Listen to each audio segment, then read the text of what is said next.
As someone whose biggest hatred is horny adolescent teenagers, it pains me to say that horny middle-aged adult men that are creepily infatuated with their own fornication are somehow minutely more interesting to watch. Interspecies Reviewers has incredibly creative concepts that are quickly thrown around and away. Just like the Mario Odyssey powers, it's fun, which in this context is kind of embarrassing to admit, to watch how different species cooperate with each other in the bedroom. Let's just add a counter of ways I can avoid saying fuck. But also, just like Mario Odyssey, each idea is quickly thrown out into the trash for the next one, and then the next one, never to return. There's a lack of depth, and it's pretty shallow, just like a teenage relationship. But these are adult men, and this is prostitution.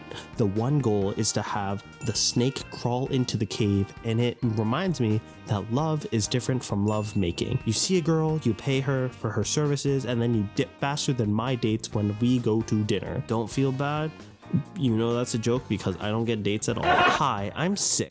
And our three main characters live in what many anime fans would call a utopian fantasy world, one where they can sharpen their little school pencils in a world where sex education isn't necessary. No rubbers needed here to get woohooing, so prostitution is legalized and a fundamental part of the world's economy. Explode all you want inside a girl. Magic is the only contraception you need here. To be blunt, I think buttering biscuits is conceptually barbaric and weird. I hate it, but it also triggers positive yada yadas in the brain. I think professional pipe laying has its place in society, but having an entire society revolve around it is so strange, even more so than the magic part. Never do we see anyone do anything other than slay monsters, slay the night, or slay this put. It makes me sad, like the repetitive nature of those working minimum wage 9-to-5 jobs who live paycheck to paycheck. Such a pain. Their lives, and by extension this show, is so repetitive and focused around nightlife that it makes me wonder what they'll do once their porn slaying is over. And sure, that's the whole joke. The whole absurdity of the situation in the world is entertaining to some, but the world feels so boring. There are so many different species, yet we never see the consequence of having such an open potato baking policy.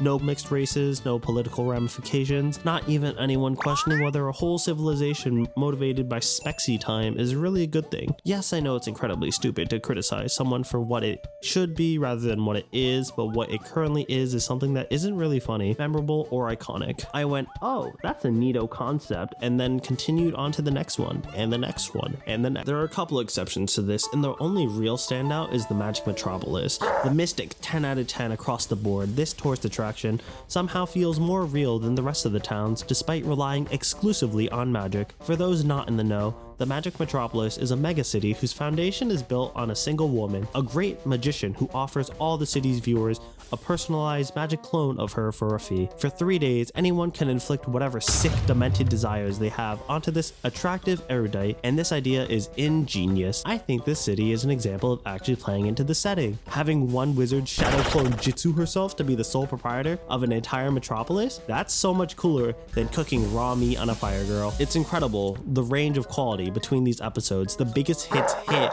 while the most disappointing makes me flaccid. I think Interspecies Reviewers bangs up a lot of what it could be by limiting itself as another fantasy town, rather than imagining cool ways towns and establishments could change the funny business. Their entire civilization has its foundations in we choose to just watch different hot girls with different body parts ride up and down the mine shaft. What'd I give it again? I forgot immediately after, just like Post-Nut Clarity. I thought about what I watched and I instantly regretted it.